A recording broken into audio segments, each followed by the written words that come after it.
Prime Minister Mark Carney is here in Beijing with 5 members of his cabinet. He's got the ministers of industry. All those ministers signed multiple new or renewed agreements between the two countries. More than 1 million barrels of oil per day, over $100 billion in long-term energy agreements, and nearly $1 trillion in North American trade exposure were thrown into uncertainty the moment Canada returned from Beijing after a high-level cooperation visit and quietly rewrote the rules of the global trade war. This was not a ceremonial trip. It was not diplomatic theater. Prime Minister Mark Carney's visit to China marked a calculated economic realignment that struck at the foundation of how the United States has exercised energy and trade leverage over Canada for decades.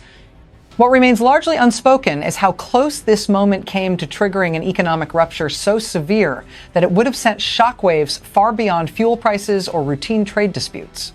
Stay with this report until the very end, because today I will reveal a scale of vulnerability inside the United States economy that has never been publicly disclosed, a level of potential damage measured not in headlines but in cascading losses, systemic strain, and consequences that policymakers worked aggressively to keep out of view. This is not a distant risk. The most destructive effects are already forming beneath the surface. Within days of Canada's cooperative return from Beijing, internal energy and trade models that had guided American policy for more than 2 decades were rendered obsolete. The core assumption was simple and fatal, that Canada would always send the bulk of its energy south at prices below global benchmarks, regardless of pressure, tariffs, or threats embedded in the trade war. That assumption collapsed. Revised scenarios circulating among United States energy agencies modeled a redirection of just 1/4 of Canadian crude exports toward Asian markets, including China. On paper, that figure appears cautious. In reality, it translates into a supply gap approaching 1,200,000 barrels per day for the American market. That volume alone exceeds the total daily consumption of several mid-sized industrial economies combined. There is no rapid substitute. Domestic production cannot scale at that speed without years of investment and regulatory reversal. The financial impact is immediate and brutal. Refining hubs across the Midwest and the Gulf Coast face margin compression estimated between 15% and 20% within the first year of sustained diversion. Internal projections place annual losses for the United States refining sector above $38 billion before secondary effects are counted. Petrochemical feedstocks rise in cost. Aviation fuel pricing tightens. Fertilizer production becomes more expensive, feeding directly into food inflation. What follows hits American households with precision. Energy-intensive states see projected gasoline increases ranging from 30 to 55 cents per gallon, sustained rather than temporary. Household energy bills climb by double digits year over year. Economists inside Washington quietly estimate a hidden consumer burden exceeding $90 billion annually, a figure that dwarfs the tariff revenues that once justified the trade war posture in the first place. Employment damage compounds the shock.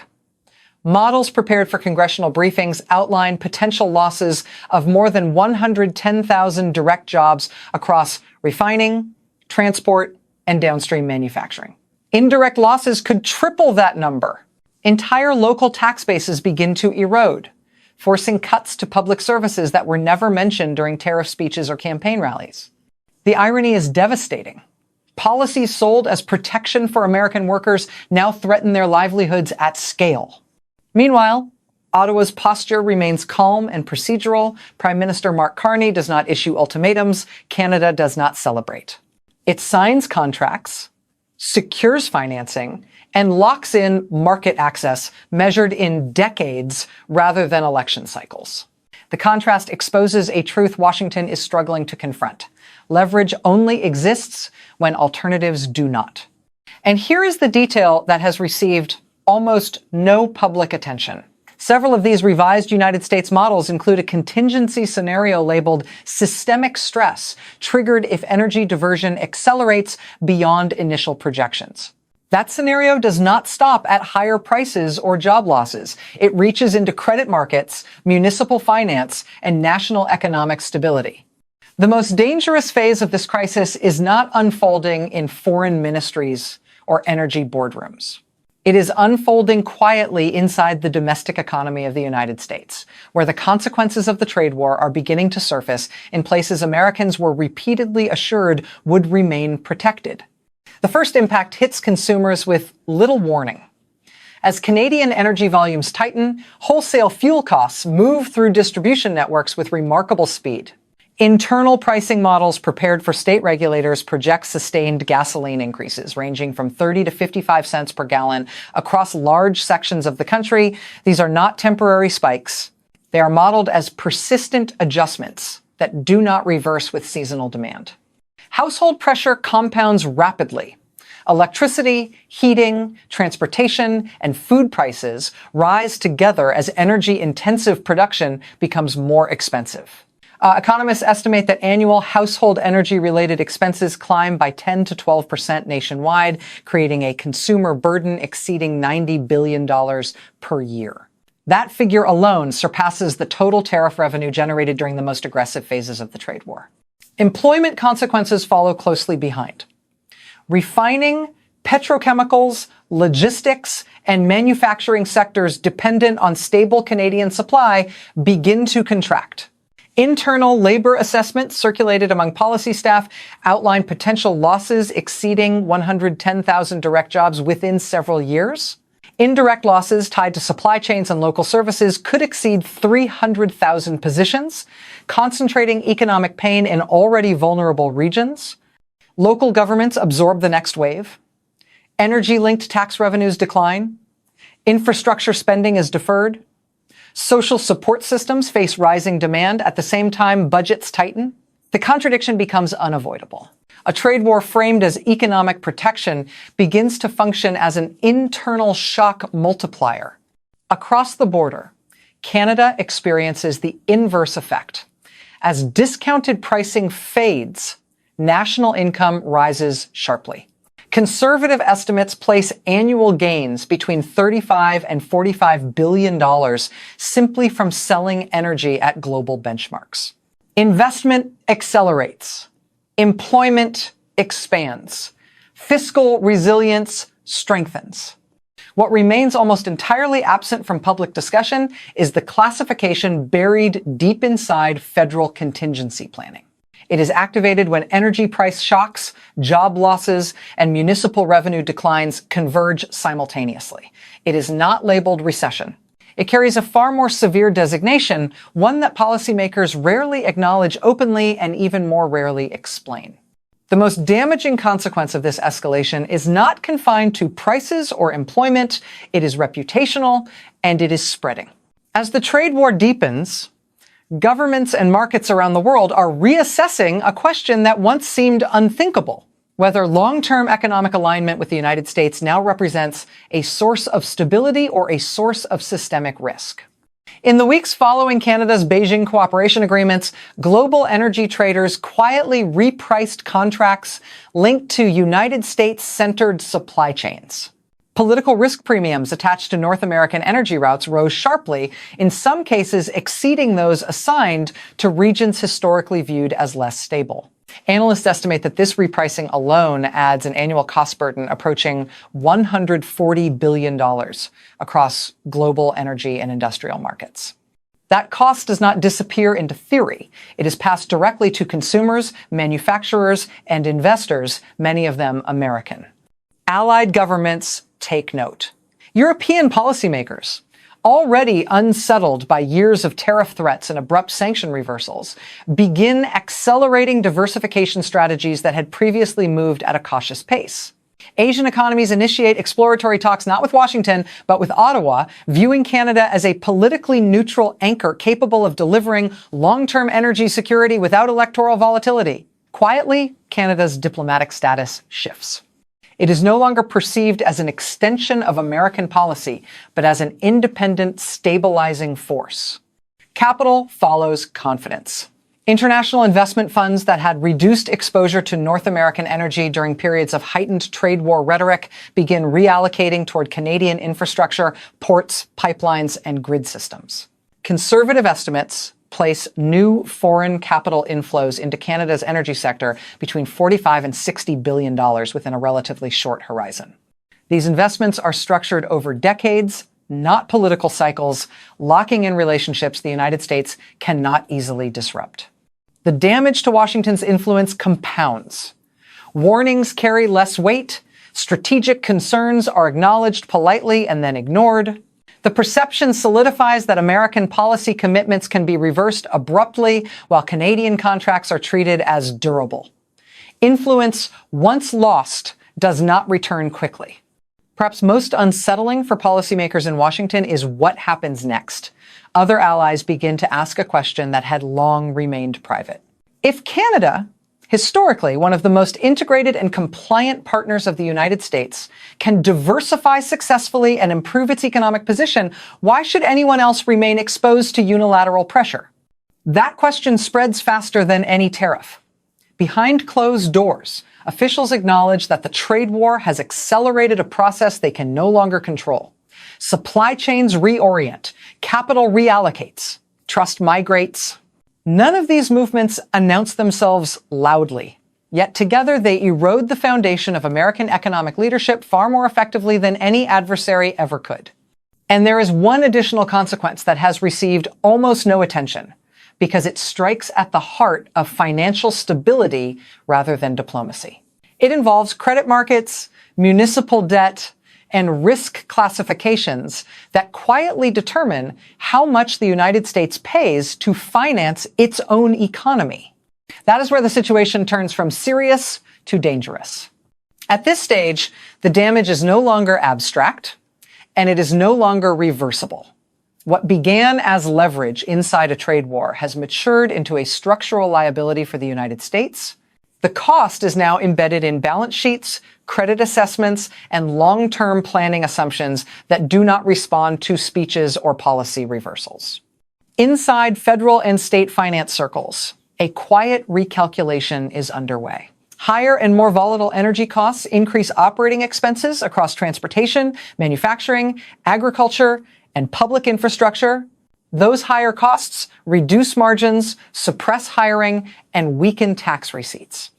At the same time, municipalities dependent on energy-linked activity face declining revenues just as social service demand rises. The combined effect forces governments to borrow more at precisely the moment when risk premiums are rising. Credit markets respond mechanically. When energy volatility intersects with employment contraction and municipal strain, lenders adjust, bond yields move higher, insurance costs rise.